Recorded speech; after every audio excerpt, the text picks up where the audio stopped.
7 నెలలు కూడా కాచి కాపాడి వ్యాధి బాధల నుంచి, కష్టాల నుంచి, నష్టాల నుంచి, అవమానాల నుంచి, నిందల నుంచి, మరణ ఛాయల నుంచి తప్పించి మరలా సజీవులు సజీవులను స్థుతిస్తున్నామంటే ఆయన కృప. కాబట్టి ఆయనకి ఏమిచ్చినా కూడా మనం రుణం తీర్చలేము. మనకంటే బలవంతులు, జ్ఞానవంతులు, తెలియగలిగిన వారు, శౌర్యం కలిగిన వారు, బలసూర్లు ఈ లోకాన్ని విడిచిపోయారు. మనల్ని ఈరోజు సజీవులుగా ఉంచాడు. ఎందుకో తెలుసా? నిన్ను నన్ను ఆయన్ని స్తుతించడానికి, ఆయన్ని ప్రకటించడానికి, ఆయన్ని ఘనపరచడానికి నిన్ను నన్ను సజీవులుగా ఉంచాడు. తెలుసా? హల్లెలూయా. ఆయన ప్రేమ అపారమైంది ప్రియబిడ్డ. కాబట్టి ఆయన ప్రేమను మనం దినదినం మనం చురుకోవాలి, దినదినము ఆయన ప్రేమను పొందుకోవాలి. హల్లెలూయా. మంచిది, మంచిగా శ్రద్ధగా విందాం. శ్రద్ధగా వినాలి వాక్యాన్ని. శ్రద్ధగా విని, చెవులార విని, మనసారా గ్రహించాలి. మనసారా గ్రహించి చక్కటి మార్గంలో మనం నడుచుకోవాలి. ఆయన ఏం నడిపించడు, వాక్యమే మనల్ని నడిపించేది ప్రియబిడ్డ. మనము ఆ వాక్యం విని వాక్యానుసారంగా నడుచుకోవాలి. శ్రద్ధ కలిగిన వారు ఆలోచనలు ఎంత ఉన్నతంగా ఉంటాయో తెలుసా? శ్రద్ధగా పనిచేయాలి. శ్రద్ధగా దేవుని మాట ఆలకించాలి. శ్రద్ధగా దేవుని ఆజ్ఞ ప్రకారం నడుచుకోవాలి. శ్రద్ధగా దేవుని మాట విని నడుచుకున్నప్పుడు మనకి దేవుడు ఎన్ని ఆశీర్వాదాలు ఉంచాడో ప్రియబిడ్డ. అందుకని అశ్రద్ధగా చేయకూడదు, అశ్రద్ధగా రాకూడదు దేవుని సన్నిధికి, అశ్రద్ధగా దేవుని స్తుతించకూడదు, అశ్రద్ధగా ఏ పని చేయకూడదు. తెలుసా? ఏ పని కూడా అశ్రద్ధగా, శ్రద్ధ కలిగిన పని చేయాలి. ఏ పని చెప్పినా కానీ, ఇంట్లో పని అయినా సరే, మనకి దేవుడిచ్చిన పని ఏదైనా సరే శ్రద్ధగా చేయాలి. శ్రద్ధ లేకుండా ఏ పని చేయలేము. శ్రద్ధ లేకుండా చేసాను ఏమైతే మనం సోమరులు అయిపోతాం, వట్టిగా మనం మిగిలిపోతాం. ప్రియ దేవుని బిడ్డలారా, ఈరోజు వాక్యం అదే. శ్రద్ధ కలిగి ఉండాలి. నీ కుటుంబం పట్ల శ్రద్ధ కలిగి ఉండాలి. నీ కుటుంబాన్ని ఎలా నడిపించుకోవాలి శ్రద్ధ కలిగి ఉండాలి. దేవుని వాక్యాన్ని విని వాక్యానుసారంగా నేను నడుచుకోవాలని శ్రద్ధ కలిగి ఉండాలి. నువ్వు చేస్తున్న వ్యాపారాన్ని ఎలాగ నేను చేస్తున్న శ్రద్ధ కలిగి ఉండాలి. నేను దేవుని మాట విని దేవుని మాట ప్రకారం నడుచుకున్న శ్రద్ధ కలిగి ఉండాలి. పిల్లలు తల్లిదండ్రుల మాట నేను వింటున్నానా వింటలేదని శ్రద్ధ కలిగి ఉండాలి. భార్య భర్త మాట నేను వింటున్నానా వింటలేదా శ్రద్ధ కలిగి ఉండాలి. అత్తమామల మాట ఏంటనే శ్రద్ధ కలిగి ఉండాలి. ఇవన్నీ శ్రద్ధ కలిగిన వారి ఆలోచనలు ఎలాగుంటాయి? ఉన్నతముగా ఉంటాయి. వారి ఆలోచనలు దేవుడు నెరవేరుస్తాడు. హల్లెలూయా, హల్లెలూయా, హల్లెలూయా. చదువుకుందాం, త్వరగా చదువుకుందాం. సామెతలు 10వ అధ్యాయము 4. సామెతలు 10వ అధ్యాయము 4వ వచనము. తీసుకో, తీసుకోమా, మౌతులు చదువు. బద్ధకముగా పనిచేసేవాడు ఏమైపోతాడంటే దరిద్రుడు అయిపోతాడు. దరిద్రుడు అంటే ఏంది? ఏమి మన ఇంట్లో ఏమి ఉండవు మనకి అవసరాన్ని. బద్ధకం ఉండకూడదు. అందుకని బద్ధక రగుటకు మీరు ఏం చేయాలి? ముసలమ్మ ముచ్చట్లు మనం మాట్లాడకూడదంట. ఏం చేయాలి? మనము శ్రద్ధ కలిగి ఉండాలి. శ్రద్ధ కలిగిన వారు ఏమవుతారంటే ఐశ్వర్యం ఉంటుంది వాళ్ళ ఇంట్లో. శ్రద్ధగా పనిచేస్తారు, సంపాదించుకుంటారు, ఐశ్వర్యం ఉంటాయి, ఘనతలు ఉంటాయి, క్షేమం ఉంటుంది. హల్లెలూయా. చదువుకుందాం. 12వ అధ్యాయం సామెతలు 24, 12-24. శ్రద్ధగా పని చేయవాడు ఏలుబడి చేయుదురు. సోమరులు వెట్టి పనులు. సోమరులు ఎలాగుంటారండి?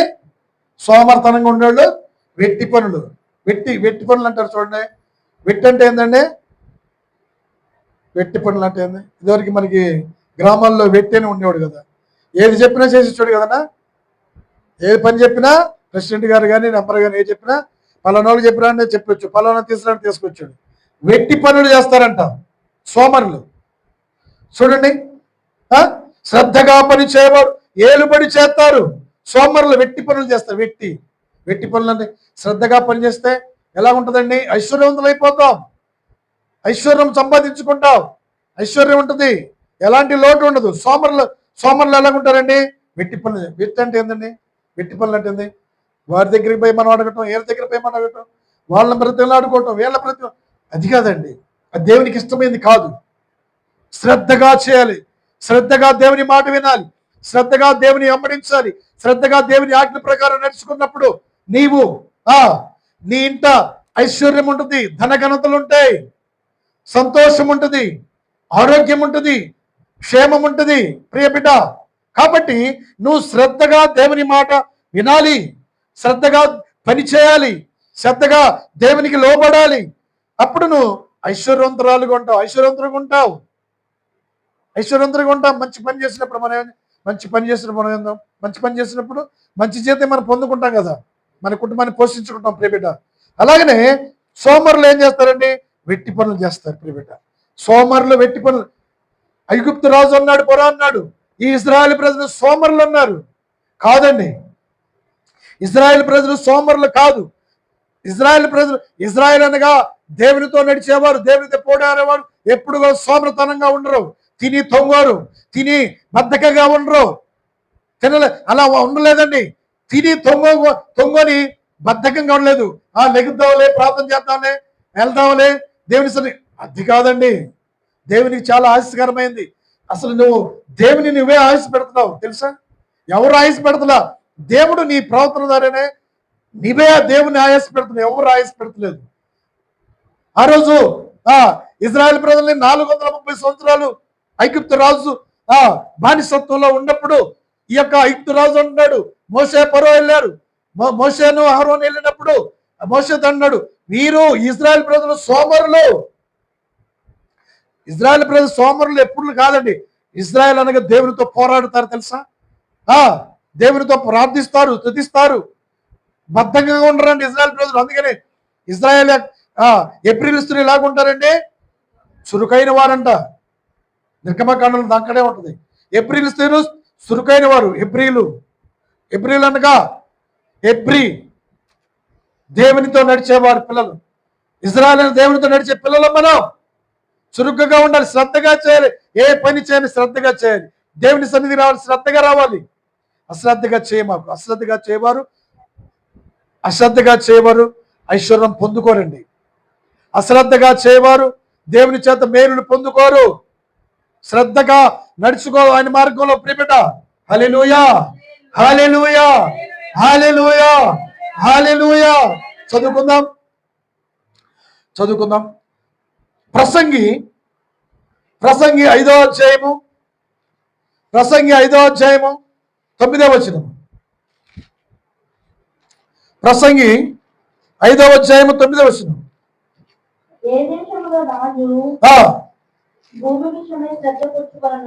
ఏ దేశములో రాజు భూమి విషయమై శ్రద్ధ పుచ్చుకొనునో ఆ దేశమునకు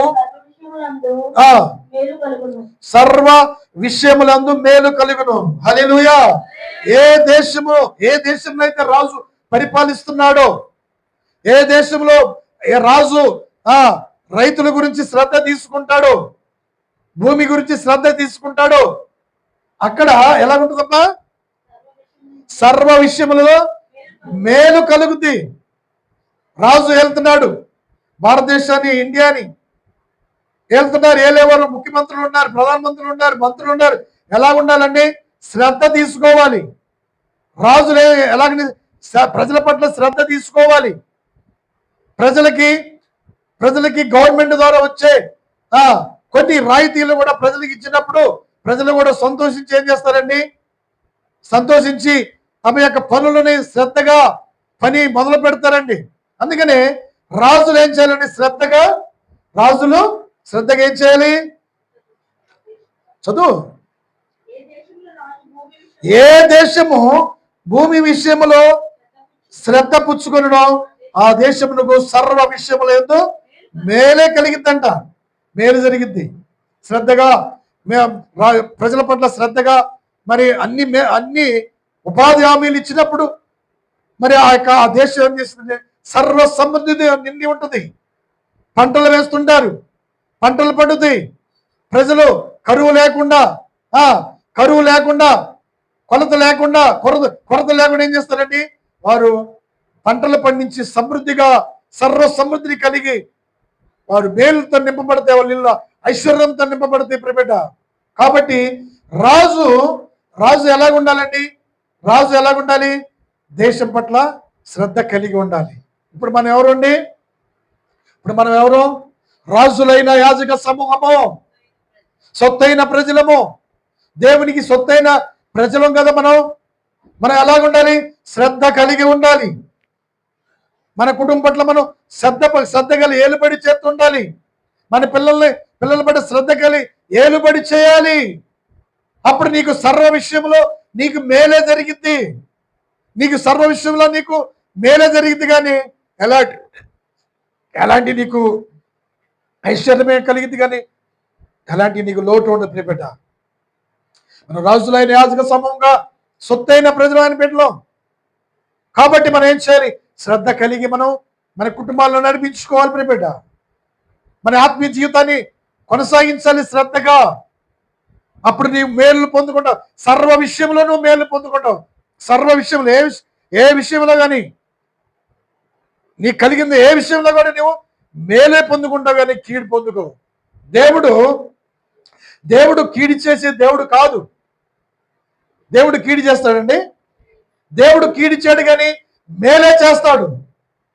ఆయన కీడు చేయడంలో కీడు చేయడు, కానీ మేలు చేయడంలో ఎంతో సంతోషిస్తాడు ప్రియబిడ్డ.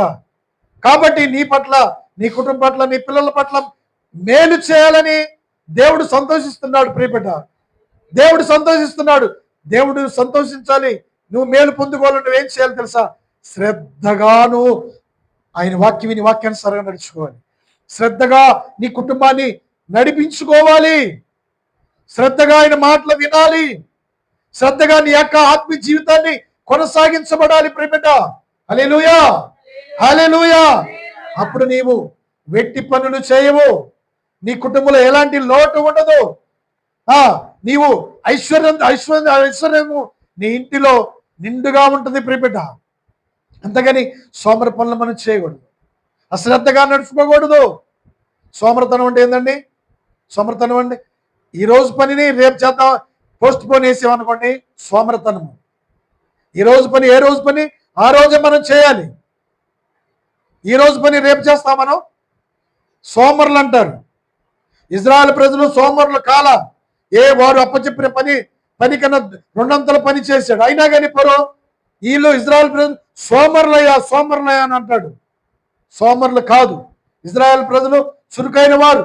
ఇజ్రాయెల్ ప్రజలు ఎప్పుడు కూడా ప్రతి పనిలో కూడా చురుకుగా ఉంటారు. ప్రార్థనలో చురుక్కుంటారు, పని చేయడంలో చురుక్కుంటారు. కాబట్టి ఇజ్రాయెల్ ప్రజలు పాలు తేనెలు ప్రవహించే దేశంలో దేవుడు ప్రవేశపెట్టాడు. అక్కడ ఎలాంటి కొరత కూడా వారికి రాలేదు ప్రియబిడ్డ. హల్లెలూయా, హల్లెలూయా, హల్లెలూయా, హల్లెలూయా. చదువుకుందాం. నిర్గమాకాండము 19వ అధ్యాయము. నిర్గమాకాండము 19వ అధ్యాయము 5వ వచనము. ఈరోజు అంశం ఏంటంటే శ్రద్ధ కలిగి ఉండాలి. నువ్వు శ్రద్ధ కలిగి నడుచుకోవాలి. శ్రద్ధగా నువ్వు పని చేయాలి. ఇదే ఈరోజు అంశం. చదవండి. నిర్గమాకాండము 19:5. కాగా మీరు నా మాట విని నా నిబంధనను అనుసరించి నడుచుకొని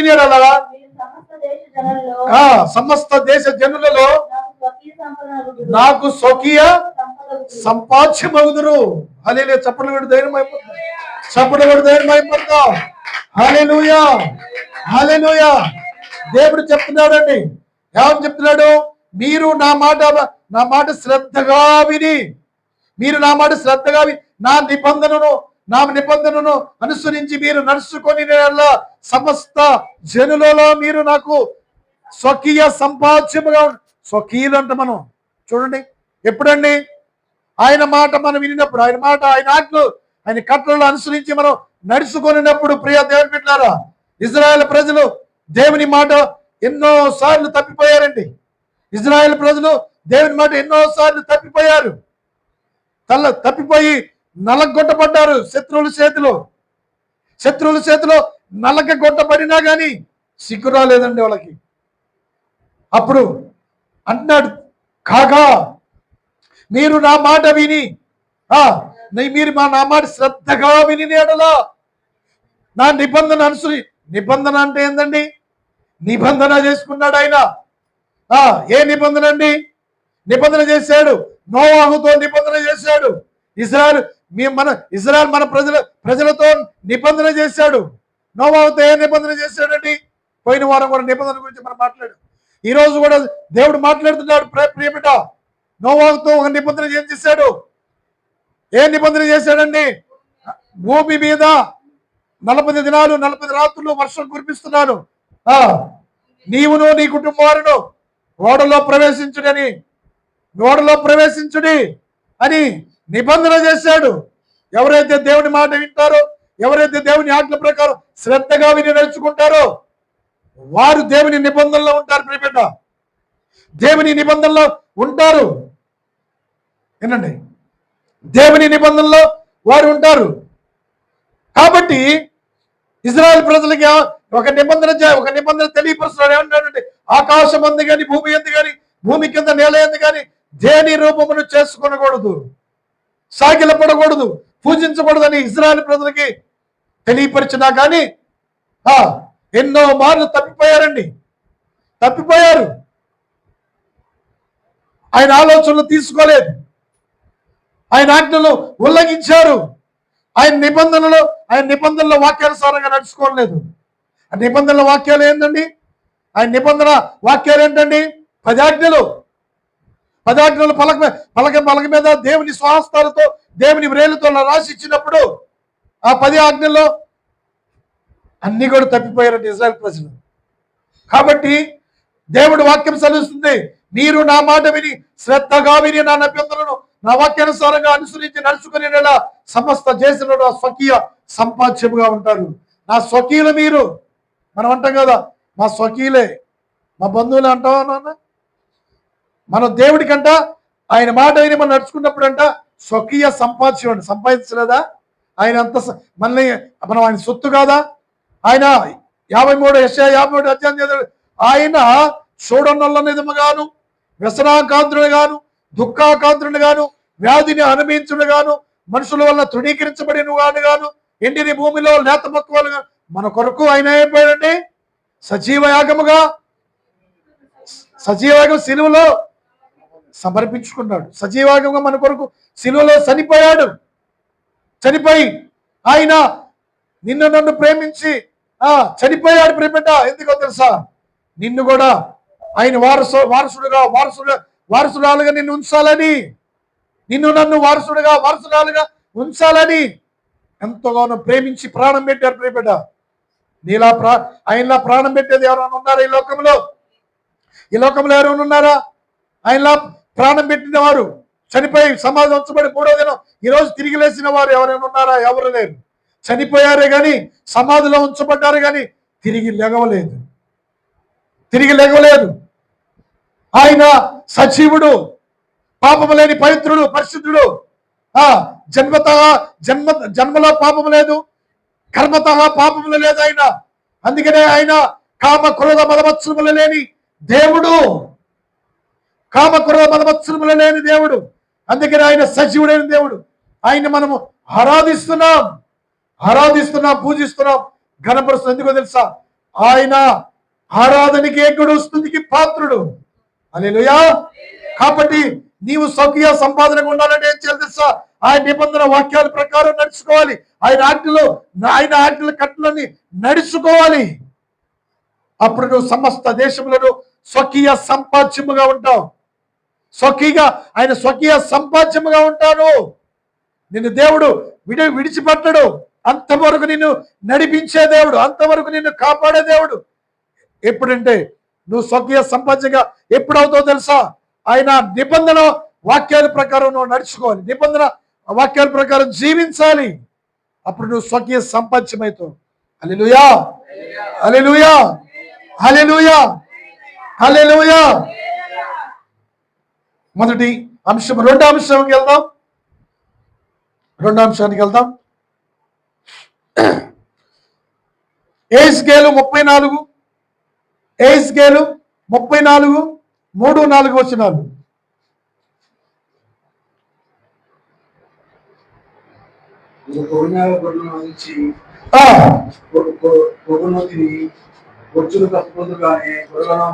మళ్ళీ స్పష్టంగా 3 నుంచి. మీరు క్రొవ్విన గొర్రెలను వధించి క్రొవ్వుని తిని బొచ్చును కప్పుకొందరు గాని గొర్రెలను మేపరు. బలహీనమైన వాటిని మీరు బలపరచురు, రోగము గల వాటిని స్వస్థపరచురు, గాయపడిన వాటిని కట్టుకట్టరు, తోలివేసిన వాటిని మరలా తోలుకొని రారు, తప్పిపోయిన వాటిని అది మాత్రమే కాక మీరు కఠిన మనస్కులై బలత్కారముతో వాటిని ఏలుదురు. కాబట్టి కాపరు లేకయే చెదరిపోను. సకల అడవి మృగములకు ఏమైనండి ఆహారం అయిపోతున్నాయంట. ఇప్పుడు ఒక కాపరి లేకపోతే గొర్రెలకి కాపరి లేకపోతే ఏమైపోతాయి అన్నాయి, ఇటు బట్టి వెళ్ళిపోతాయి కదా. అలాగనే కాపర్ల గురించి చెప్తున్నాడండి. కాపర్ల గురించి ఏం చెప్తున్నా తెలుసా? గాయపడిన వారిని మీ కట్టరు. చదువు.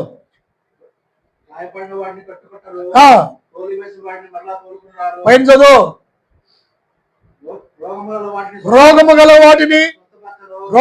వాటిని స్వస్థపరచరు, గాయపడే వాటిని కట్టుకట్టరు, తోలివేసిన వాటిని మరలా తోలుకొని రారు, తప్పిపోయిన వాటిని వెతకరు. చూడండి, కాపర్లు అలాగ ఉన్నారండి.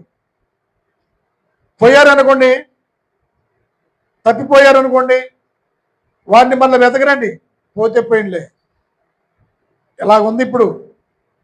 కాపర్ లేక ఆలోచనలు అలా ఉన్నాయండి. మళ్ళా వెళ్ళి గొర్రెని దేవునితో పోల్చండి. మనమే గొర్రెలు మనము. ద్రాక్ష చెట్టుని దేనితో పోల్చాడో తెలుసా? చెట్లు మనమే. అందుకనే గొర్రెతో పోల్చాడు. గొర్రెలను, తప్పిపోయిన గొర్రెలని, గాయపడిన గొర్రెని, తప్పిపోయిన గొర్రెని మరలా చేర్చరంట. పోతే పోయిందిలే, మనకెందుకులే పోని అని ఆలోచనలో ఉన్నారు కాపర్లు. ప్రియ దేవుని బిడ్డలారా, అలాంటి కాపర్లకి శ్రమ అన్నాడు దేవుడు. వారు శ్రద్ధగా గొర్రెలను పట్టించుకోరు. అలాంటి పట్టించుకోకుండా ఏం చేస్తారండి? వారు ఇచ్చినవి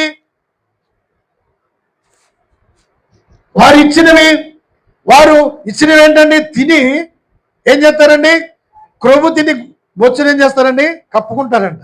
చూడండి, వారిచ్చిన తిని కాపురం ఏం చేస్తారండి? వారిచ్చిన తిన్నప్పుడు ఏం చేయాలని? వారి కొరకు ప్రార్థన చేయాలి. దీవారాత్రులు 6 దిశలో ప్రార్థన చేయాలి. వాళ్ళ ఇంటికి వచ్చి మనం పరామర్శించాలి. ఏందమ్మా ఏందని మంచి చెడులు పరామర్శించాలి. అలాంటి కాపరి, దేవునికి ఇష్టమైన కాపరి వస్తున్నారా ఈరోజు? రావట్లేదండి. ఆలోచనలు మారిపోయినాయి, తెలివితేటలు ఎక్కువైనాయండి కాపర్లకి. వాక్యం వినమ్మా, తెలివితేటలు మారిపోయినాయి. అలాంటి గొర్రెల దగ్గర రాట్లా. గాయానికి గాయం మార్పట్లేదు, రోగం గల స్వస్థపరచలే, ప్రార్థన చేయట్లేదండి. చూడండి, తప్పిపోయిన వాటిని తీసుకురాట్లా. అలాగ ఉన్నారండి. ఇప్పుడు జరుగుతుంది, అలాగే జరుగుతుంది. తప్పిపోయిన వాడిని మళ్ళీ మందలో చేర్చుతా. ఒక తప్పిపోయిన గొర్రెని 99 గొర్రెల కంటే ఒక తప్పిపోయిన గొర్రెని వెతుకులాడుకుంటూ కాపరి తీసుకొచ్చి ఏం చేస్తాడండి? మందలో చేర్చినప్పుడు ఎంత సంతోషం ఉంటుందండి. అలా తప్పిపోయిన వాటిని మందలో చేర్చట్లేదు కాపర్లు. మంచి చెడ్లు తెలుసుకోవట్లేదు. శ్రద్ధ ఉందా? సంఘం పట్ల శ్రద్ధ ఉందా? సంఘ కుటుంబాల పట్ల శ్రద్ధ ఉందా? శ్రద్ధ కలిగి ఉండాలి కాపర్లు. పోతే పోయారులే, వాళ్ళు ఉంటే ఉన్నారులే.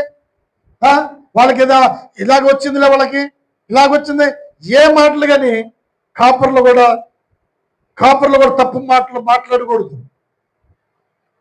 తప్పిపోయిన వాటిని తీసుకురా, గొర్రెలు కలుపు, వాటికి మంచి చెడులు తెలుసుకో, వాటికి వాటికి సమృద్ధిని ఇవ్వు, వాటికి సమృద్ధిని ఆహారం పెట్టు, ఆరోగ్యంగా ఉండాలి ప్రియబిడ్డ. కాబట్టి అలాంటి కాపర్లకి శ్రమ అంటాడు. శ్రద్ధ లేని కాపర్లకి ఏముందండి? శ్రమ. బాగా బలిసిన వాటిని తిని, క్రొవ్వుని తిని బొచ్చును ఏం చేస్తారండి? వదిలిపెడతారు. అలా చేయొద్దన్నాడు దేవుడు. నువ్వు శ్రద్ధగా సంఘం పట్ల ఏం చేయాలి? సంఘం పట్ల నువ్వు శ్రద్ధ కలిగి ఉండాలి, సంఘం పట్ల ప్రేమ కలిగి ఉండాలి. సంఘాన్ని ఎలాగ నడిపించాలి? సంఘాన్ని ఆత్మీయతగా నడిపించాలి. ఆత్మీయతగా సంఘాన్ని ఆత్మీయతగా నడిపించాలి. సేవకుడు అనేది అదేంటి? శ్రద్ధ కలిగి ఉండే సేవకుడు. ఆ చూకు లేకపోతే ఏమైపోతున్నాయి? ఎక్కడ అడవిలో పోయి ఏమైపోతాయి? అడవిలో చదువు అవి ఏమైపోయినాయండి? గొర్రెలు తప్పిపోయి అడవి మృగాలకు ఏమైందండి? ఆహారంగా అయిపోతాయి. అయిపోవా?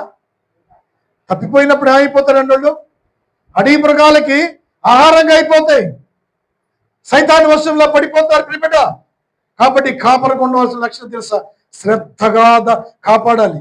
శ్రద్ధగా వాటి గురించి తెలుసుకోవాలి, మంచి చెడ్లు తెలుసుకోవాలి. సంఘం పట్ల, సంఘ విశ్వాసుల పట్ల శ్రద్ధగా ప్రార్థించాలి. వారిని సన్నిధానం నడిపించుకోవాలి. వాళ్ళ కుటుంబాలకు వెళ్ళి నువ్వు దర్శించాలి. వారికి మంచి చెడ్లను తెలుసుకోవాలి ప్రియబిడ్డ. అది దేవునికి ఇష్టమైంది. శ్రద్ధగా కలిగి ఉండాలి. హల్లెలూయా, హల్లెలూయా, హల్లెలూయా. శ్రద్ధ కలిగిన కాపరిగా ఉన్నాడు. అలాంటి కాపర్లకి శ్రమ అన్నాడు. ఆ శ్రమ నుంచి తప్పించుకోవాలి కాపర్ల ప్రియబిడ్డ. సంఘాన్ని క్షేమముగా నడిపించాలి. సంఘాన్ని శ్రద్ధ కలిగి ఉండాలి, ఆలోచన కలిగి ఉండాలి ప్రియబిడ్డ. హల్లెలూయా, హల్లెలూయా, హల్లెలూయా. మూడో అంశంకి వెళ్దాం. మూడో అంశం 2 రాజులు 10వ అధ్యాయము 31. 2 రాజులు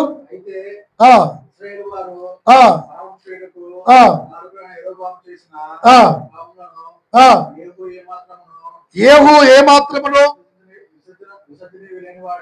విసర్జించని వాడే ఇశ్రాయేలు దేవుడైన యెహోవా నియమించిన ధర్మశాస్త్రమును శ్రద్ధాభక్తులు లేని వాడేను. హల్లెలూయా. యేహూ అనే రాజుని దేవుడు ముందుగానే తన ప్రణాళిక పట్ల ఎన్నుకున్నాడు. ఎన్నుకొని యూదా ప్రజలు తప్పిపోయారు.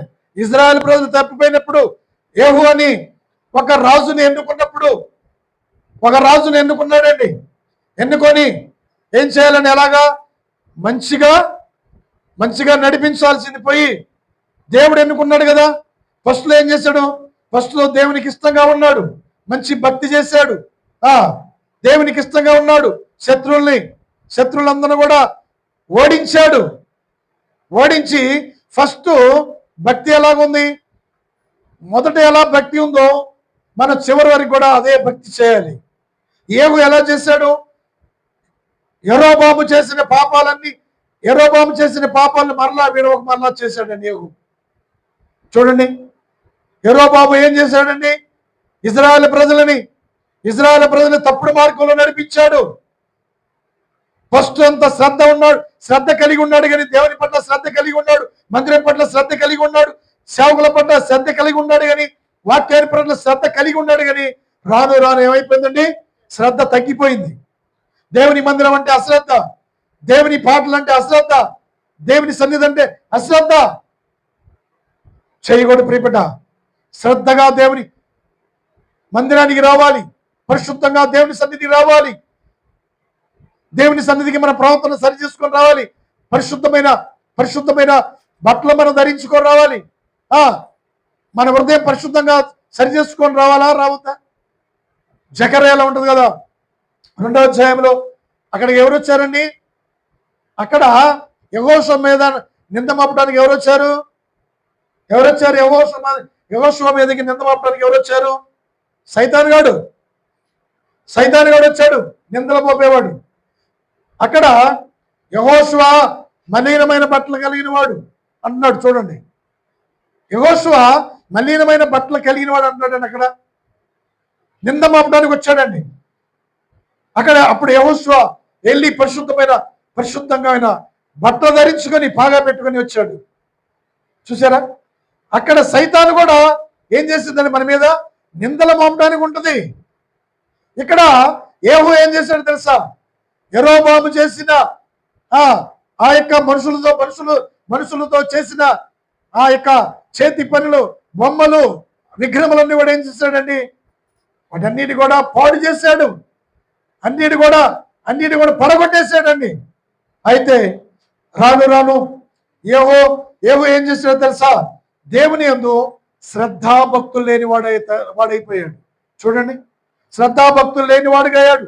చూడండి, ఇజ్రాయెల్ ప్రజలు పాపము చేయడానికి మరలా కారు కూడా అయ్యాడంట. ఇజ్రాయెల్ ప్రజలు మరలా కారు కూడా అయ్యాడు. నన్ను ఎందుకు ఎన్నుకున్నాడో తెలుసా? అనేకులు నశించిపోయే ఆత్మను దేవుని సన్నిధికి నడిపించడానికి, నీ కుటుంబాన్ని సరి చేసుకోవడానికి, నీ పిల్లల్ని శ్రద్ధాభక్తులతో దేవుని సన్నిధికి నడిపించుకోవాలి. ఈ యొక్క యెరోబాము చేసిన పాపము నుంచి మరలా పాపం చేపిస్తున్నాడని ఇజ్రాయెల్ ప్రజలని ఏ మాత్రం కూడా పాపము విసర్జించిన వాడే, ఇజ్రాయెల్ దేవుడైన యెహోవా నియమించిన ధర్మశాస్త్రమును పూర్ణ హృదయంతో అనుసరించగా శ్రద్ధాభక్తులు లేని వాడే అయిపోయాడు. చూడండి, ఎంత ఘోరమైన, ఇంత గొప్ప దేవుణ్ణి కలిగి, ఇంత గొప్ప దేవుని, పరిశుద్ధమైన దేవుని కలిగి, మన పాపం నుంచి మనల్ని విడిపించిన దేవుని కలిగి, ఆయన శరీరంలో, రక్తంలో మనం పాలివారవుతూ ఇంకా పాపం చేయొచ్చా? పాపము విసర్జించలేని వారుగా ఉన్నాడంట. పాపమును విసర్జించాము మనము. పాపమును విసర్జించాలి. పాపమును మనం ఏం చేయాలండి? చెప్పండి నోటితో. విసర్జించాలి. మనం ఏం చేస్తామండి? మనము ఆహారము భుజించిన తర్వాత మనం ఎక్కడండి మనం ఏందండి మనం విసర్జించేది? మనం విసర్జించుతామా? అలాగనే నీవు కూడా పాపమును విసర్జించాలి. పాపమును విసర్జించకపోతే నీ పాపము నిన్ను ఏం చేస్తుంది తెలుసా? మేలు జరగదు. మీకు అధ్యాయం ఉంటుంది కదా, నీకు మేలు కలగకపోవటం కారణం ఏంటో తెలుసా? నీ పాపములే.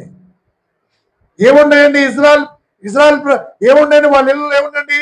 చిన్న చిన్న తోనికలు, తప్పుడు తోనికలు, తప్పు త్రాసులు ఉన్నాయి, తప్పుడు ఆలోచనలు ఉన్నాయి మనలో. తప్పుడు తోనికలు, తప్పుడు త్రాసులు పెట్టుకొని నేను పరిశుద్ధుని, దేవుని ఎదుట పరిశుద్ధులుగా నేను పరిశుద్ధుని అని చెప్పుకోవడానికి అర్హత ఉందా?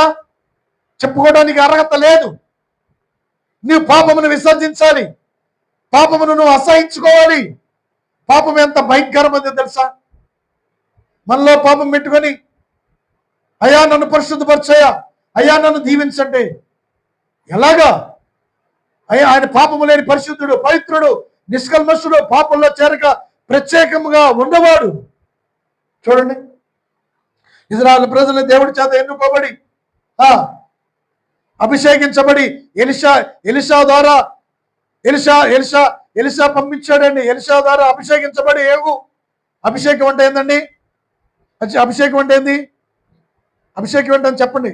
అభిషేకం అంటే ప్రత్యేకించబడటం, సేవకే ప్రత్యేకించబడటం, దేవుని పనికే ప్రత్యేకించబడటము అభిషేకం అంటే. అభిషేకం తీసుకొని అభిషేకం తీసుకొని ఏం చేశాడండి?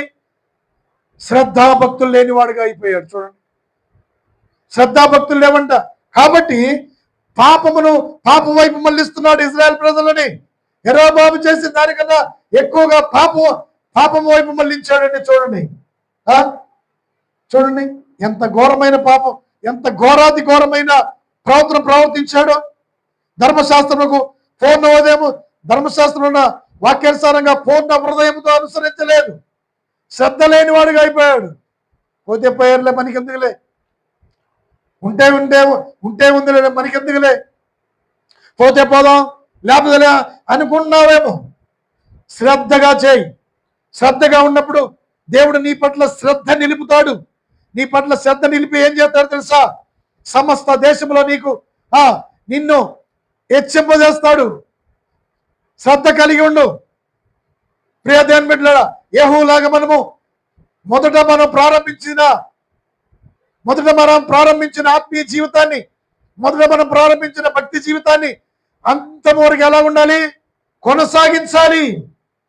అంతవరకు ఏం చేయాలండి? కొనసాగించాలి. హల్లెలూయా. నన్ను ప్రేమించేవారు ఎందరు ఉన్ననో అంతము వరకు నాతో ఉండరు. నన్ను ప్రేమించేవారు ఎందరు ఉన్ననో అంతము వరకు నాతో ఉండరు.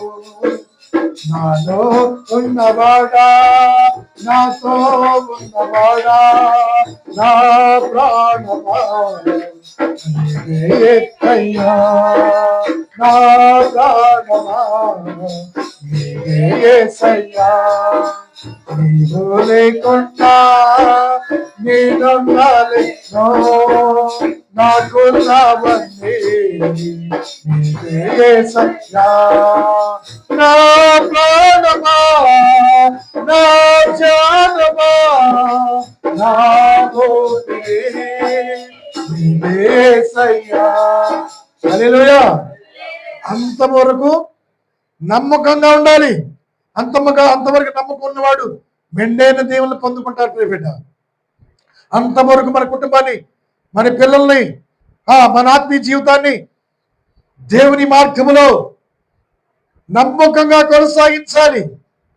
అంతవరకు నమ్మకంగా ఉండాలి. శ్రద్ధ కలిగి ఉండాలి.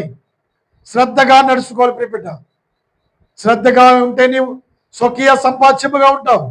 శ్రద్ధగా ఉంటే నీవు ఏం చేస్తావు? నీ యొక్క గృహంలో ఐశ్వర్యం నింపబడింది.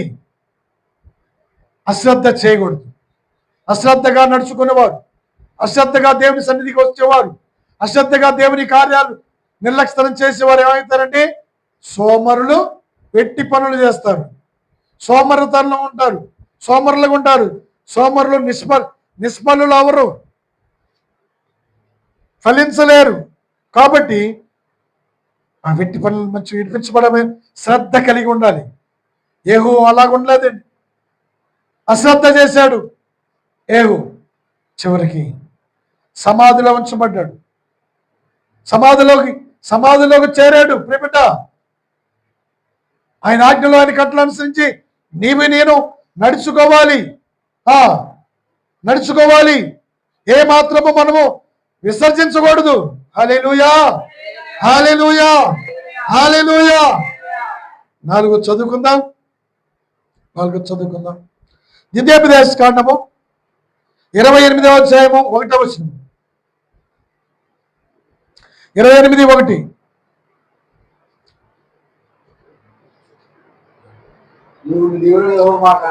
నీవు నీ దేవుడైన యెహోవా మాట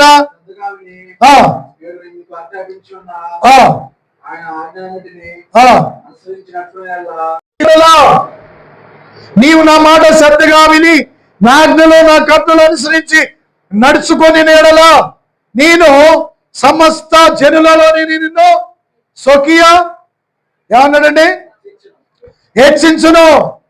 సమస్త జనుల కంటే నేను నిన్ను హెచ్చింపజేస్తానంటాడు దేవుడు. నా మాట వినాలి. నా మాట విను. నా మాట వింటే నీకు శ్రేష్టము. నా మాట వినాలి. అందుకనే ఎలాగున్నారండి ఇప్పుడు దేవుని మాట వినకుండా ఎలాగున్నారో తెలుసా? దేవుని మాట వినకుండా అశ్రద్ధగా నడిచే వారిని ఎవరితో పోల్చాడంటే చెవిటి పాములతో పోల్చాడు. చెవిటి పాము అంట. చదువుదాం. కీర్తన 58వ అధ్యాయము 5వ వచనము. కీర్తన 58:5 చదువమ్మా. మాంత్రికులు ఎంత నేర్పుగా మంత్రించినను వారి స్వరము వినబడకున్నట్లు చెవి మూసుకొనినట్టు చెవిటి పాముల వలె ఉన్నారు. చూడండి, మాంత్రికులు ఎంత మంత్రించినను వారి స్వరము వినని చెవిటి పాము వలె ఉన్నారు. చెవిటి పాము. ఇప్పుడు మాంత్రికుడు ఏం చేస్తాడు? పాము దగ్గరికి వచ్చి ఏదో ఒకటి అంటూ ఉంటాడు కదా. దానికి వినపడకపోతే దాన్ని పట్టుకొని ఏం చేస్తాడు? చంపేస్తాడు. చంపేడా? అందుకనే చెవిటి పాములోనే మనం ఉన్నామంట. ఎలాగంటే వారు ఎంత నేర్పుగా మంత్రించినానో వారి స్వరము తనకు వినపడకుండానట్లు చెవి మూసుకున్నట్టే చెవిటి పాములు వలె ఉన్నారంటే. చెవిటి వారికి వినపడదు కానీ అలాగే ఉంటున్నారంట దేవుని సన్నిధిలో. అశ్రద్ధగా వింటున్నారు. అందుకనే దేవుడు యోబు ద్వారా వాక్యం సెలవిస్తుంది, చెవి మాటలను పరీక్షించును, అంగిలి ఆహారం రుచి చూడదా? చెవి మాటలను పరీక్షించాలి. అంగిలి ఆహారం రుచి చూసినట్లు నువ్వు చెవితో వినాలి. చెవితో విని మనసుతో గ్రహించి శ్రద్ధగా నడుచుకున్నప్పుడు నిన్ను స్వకీయ సంపాద్యముగా ఉంచుతాడు. నిన్ను ఎప్పుడు కూడా పస్తుగా ఉంచడు. నిన్ను ఎప్పుడు కూడా సోమరితనంగా ఉంచడు. నిన్ను ఎప్పుడు కూడా బాధ కలుగు చేయడు. నీకు ఎప్పుడు కూడా నీకు లోటు కలుగు చేయడు. ఆయన మాట వినకపోతే ఎన్ని ఉన్నాయని చదువుదామా? చదువు 15వ వచనం చదువు, 28:15. ఆయన మాట వినకపోతే ఎన్ని ఉన్నాయి చదువు కింద. 15వ వచనం ద్వితీయోపదేశకాండం 28:15. నేను నేడు నీకు ఆజ్ఞాపించుచు సమస్తమైన ఆజ్ఞలను కట్టడలను నీవు అనుసరించి నడుచుకొనవలెనని నీ దేవుడైన యెహోవా సెలవిచ్చిన మాట వినని ఎడల. ఏమన్నాడండి? నీ దేవుడైన యెహోవా మాట సమస్తమైన ఆజ్ఞలు కట్టలు అనుసరించి నడుచుకొనని ఎడల, వినని వారికే వినేవారికి కాదు. శ్రద్ధగా వినేవారి కాదండి ఇది. అశ్రద్ధగా వినేవారికి. చదువు, వినని ఎడల ఈ శాపములన్నీ నీకు సంభవించును. చదువు, పట్టణంలో నీవు శపించబడదువు, పొలములో నీవు నీ గంపయు నీ పిండి పిసుకు తొట్టియు శపించబడును. నీ గంప పొలము, నీ ఆవులు, నీ గొర్రెలు, నీ మందలు శపించబడును. నువ్వు లోపలికి వచ్చినప్పుడు, వెలుపులు కలిగినప్పుడు శపించబడదువా? చూడండి ఎంత భయం కలిగిందో. దేవుని ఒక్క మాట విననందుకు, చూడండి దేవుని ఆజ్ఞ ప్రకారం నడుచుకొనందుకు ఎన్ని శాపాలు దేవుడు పెడుతున్నాడా? శాపాలు దేవుడు పెడుతున్నాడా? బలహీనతలు, రోగాలు దేవుడు పెడుతున్నాడా? కరువు దేవుడు పెడుతున్నాడా? లోటుపాట్లు. నీవు దేవుని మాట శ్రద్ధగా వినకపోవడం వలన, నీవు దేవుని ఆజ్ఞలు నీవు నీ కుటుంబం శ్రద్ధగా విని నడుచుకోకపోవడం వల్ల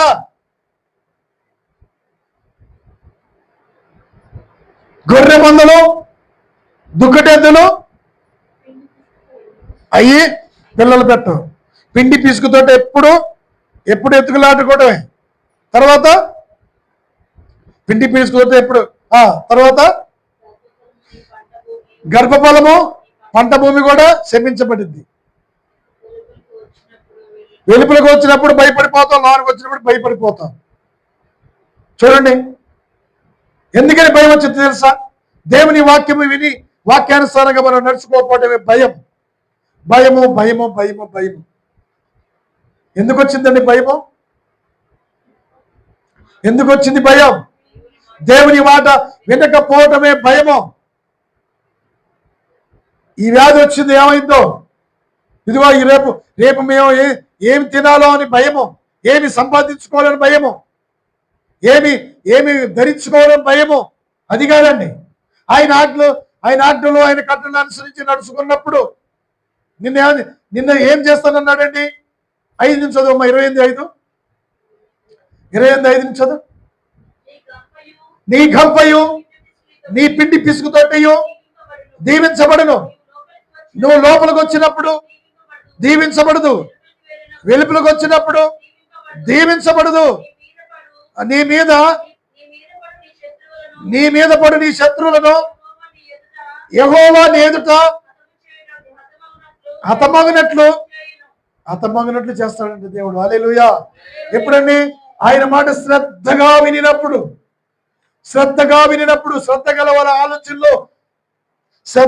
ఆలోచనలు ఎలా ఉంటాయండి? ఏలుబడి చేస్తాయి.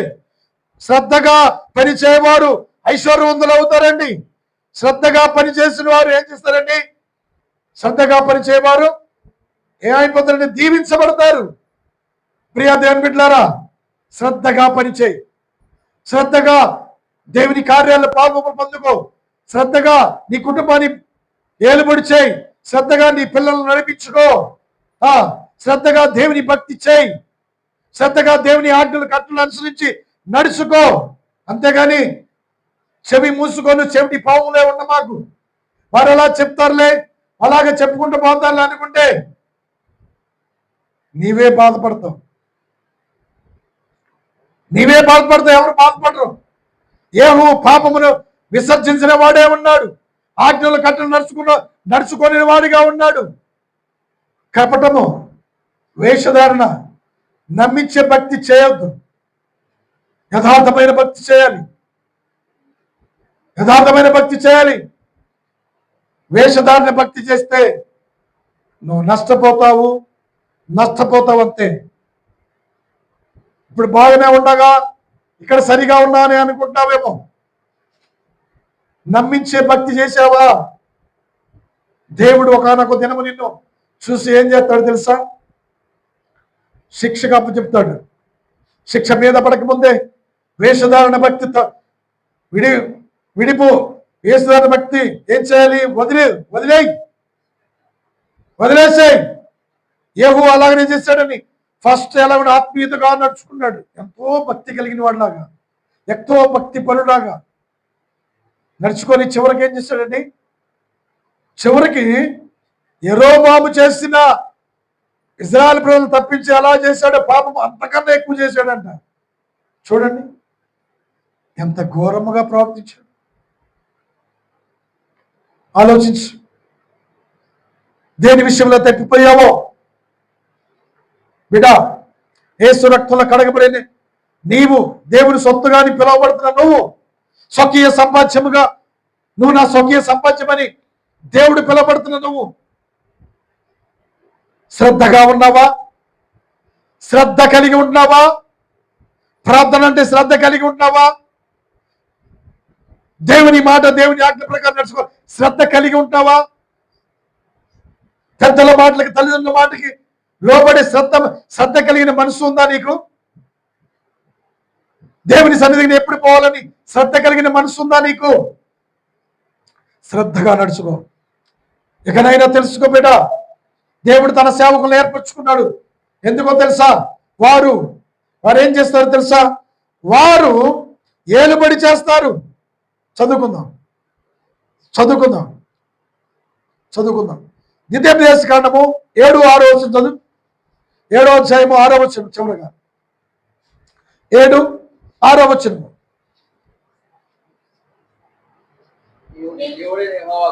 నీ దేవుడైన యెహోవాకు ప్రతిష్ఠిత జనము. నీ దేవుడైన యెహోవా భూమి మీదనున్న సమస్త జనుల కంటే నిన్ను ఎక్కువగా హెచ్చించి నిన్ను తనకు స్వకీయ జనముగా ఏర్పరచుకొని సపన పెడితే ఏం భయపడతాం? హల్లెలూయా, హల్లెలూయా, హల్లెలూయా, హల్లెలూయా. ఏమంటాడండి?